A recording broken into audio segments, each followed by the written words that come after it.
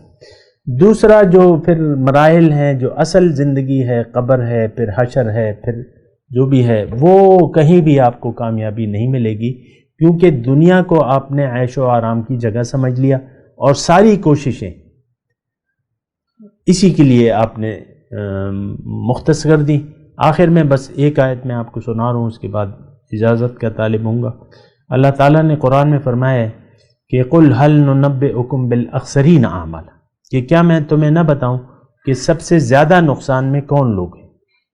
الَّذِينَ ضَلَّ سَعْيُهُمْ فِي الْحَيَاةِ الدُّنْيَا، یہ وہ لوگ ہیں جن کی ساری کوششیں گم ہو گئیں دنیا ہی کے لیے۔